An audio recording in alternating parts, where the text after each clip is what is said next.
Hello guys, welcome back to the YouTube channel of Premium Learnings. और इस सी programming series में आज जो हम टॉपिक देखने वाले हैं उसका नाम है decision making. Subscribe Premium Learning's YouTube channel and click the bell icon to receive updates about videos for your career growth. अभी डिसीजन मेकिंग एक ऐसा कंसेप्ट है किसी भी प्रोग्रामिंग लैंग्वेज में जिसके जरिए हम हमारे प्रोग्राम को जब चाहे जहाँ चाहे एक पर्टिकुलर रिक्वायरमेंट के हिसाब से उसका फ्लो जो है वो चेंज कर सकते हैं। अभी जैसे मैंने ये बोला, अभी बहुत सारे लोग प्रोग्रामिंग में नए हैं, राइट। इनको फ्लो के बारे में या रिक्वायरमेंट के बारे में उतना कोई आइडिया नहीं होगा, राइट। तो इस कंसेप्ट को थोड़ा सा इजी करके समझाने के लिए मैं एक रियल लाइफ एग्जांपल एक्सप्लेन करता हूँ। अभी हम सभी ने कभी ना कभी 10th पास किए, राइट। अभी घर वालों की कंडीशन क्या होती है कि 10th में अगर marks greater than equal to 70% आए तो उनकी एक स्ट्रीम डिसाइड रहती है, दैट इज साइंस। अगर लेस देन आए उनकी कंडीशन क्या रहती है मैं बताता हूँ। कंडीशन इन द सेंस कि जो मार्क्स है वो 70% होने चाहिए, राइट। अगर ग्रेटर है तो क्या आता है, आपको क्या लेना पड़ता है, साइंस। अगर लेस देन है तो देन आर्ट्स और कॉम। ऐसा जनरल लाइफ, मतलब ये मेरा एग्जांपल था। अगर मुझे 10th में परसेंटेज अगर 70% से अबव मिलते तो घर वालों का कहना था कि तू साइंस लेना, अगर नहीं मिलेंगे तो आर्ट्स और कॉमर्स। वैसे तो अभी आर्ट्स और कॉमर्स मैं कह रहा हूँ, लेकिन घर वालों ने कुछ और बोला था, जस्ट किडिंग, ओके। तो यहाँ पे हम क्या कर रहे हैं, डिसीजन ले रहे हैं, right, based on the particular condition की जो मार्क्स है, राइट।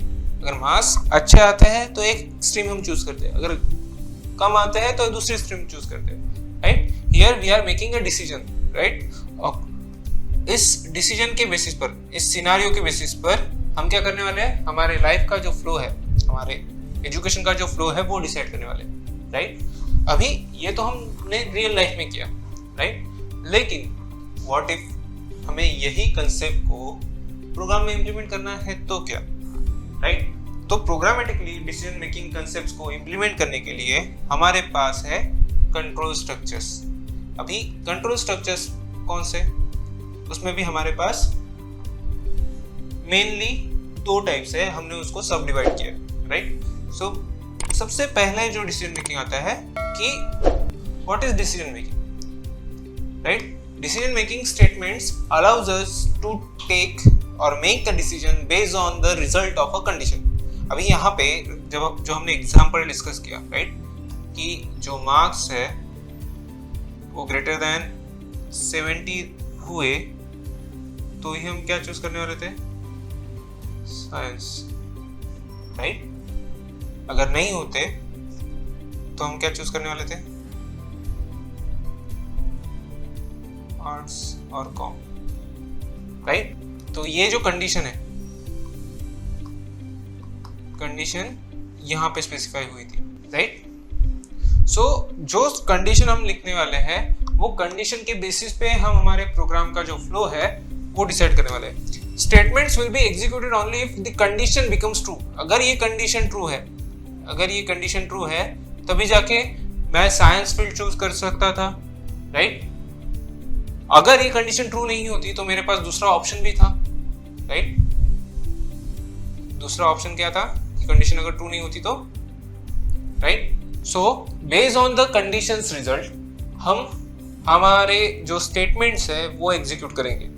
अगर हमारी कंडीशन ट्रू रही तो कोई अलग पार्ट एग्जीक्यूट होगा, अगर नहीं रही तो कुछ अलग पार्ट एग्जीक्यूट होगा। This is what is decision making, right. Generally आप हर मोड पे लाइफ के डिसीजन मेकिंग करते हो, भले वो अलग अलग स्टेट में रहे, अलग अलग सिचुएशंस में रहे, लेकिन डिसीजन मेकिंग हम हर वक्त करते हैं, राइट। इवन अभी भी आपने जब प्रोग्रामिंग लैंग्वेज सीखने का सोचा तो राइट, तो आपने सबसे पहले ये सोचा कि क्या सीखना चाहिए, सी सीखना चाहिए या जावा सीखना चाहिए, जो आपकी करंट रिक्वायरमेंट जो थी वो कंडीशन थी राइट।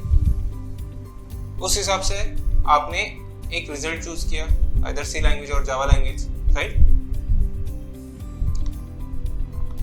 इस डिसीजन मेकिंग में हमारा जो फर्स्ट स्टेटमेंट है, जो हम कंट्रोल स्ट्रक्चर का स्टेटमेंट है, that is if.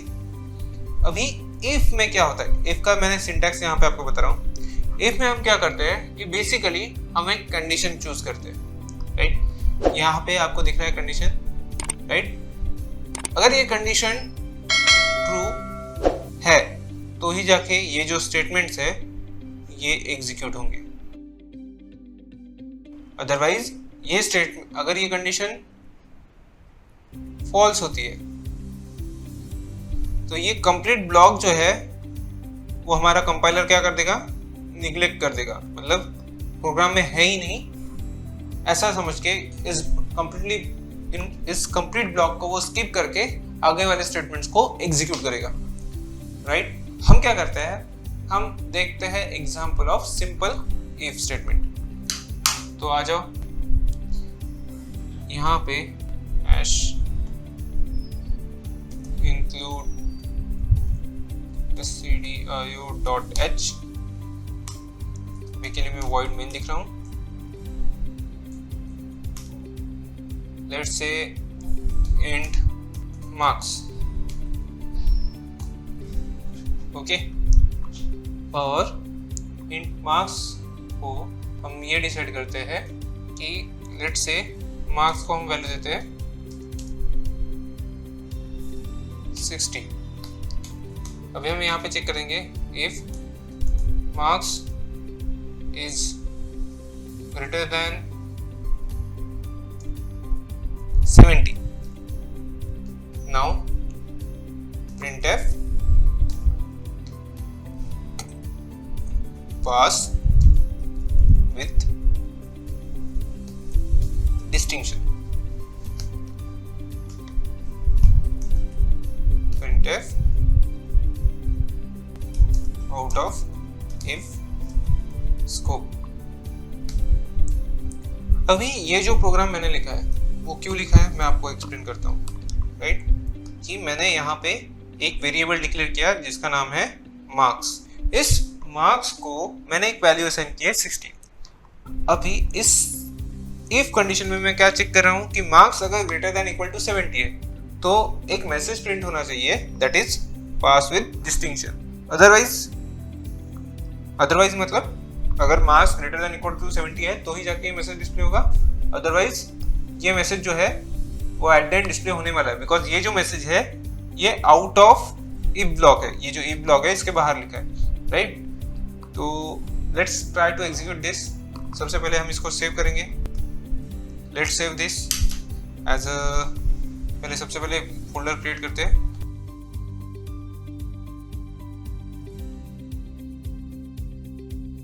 if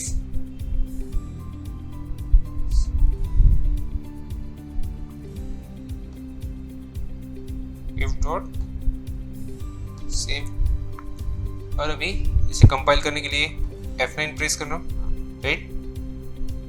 0 errors 0 warnings, let's execute this. क्या प्रिंट हुआ, out of if scope right. Why, because ये जो हमारी कंडीशन है ये करंटली सेटिस्फाई नहीं हुई है, बिकॉज मार्क्स की करंट वैल्यू क्या है 60 है और हमने कंडीशन क्या चेक की है 70 राइट। अगर मैं यहाँ पे लिखूं if marks is equal to, इसको सेव करता हूँ एंड देन एग्जीक्यूट करता हूँ, कंपाइल एंड रन। चेंज करने के बाद एग्जीक्यूट करो, कंपाइल एंड रन। यहाँ पे भी कंडीशन चेंज कर pass with distinction and out of scope। ठीक है, क्लियर है यहाँ तक। नाउ इस वीडियो में हमने अभी देखा कि डिसीजन मेकिंग क्या होता है, और डिसीजन मेकिंग का जो फर्स्ट स्टेटमेंट है that is if statement control structures में देखा, राइट।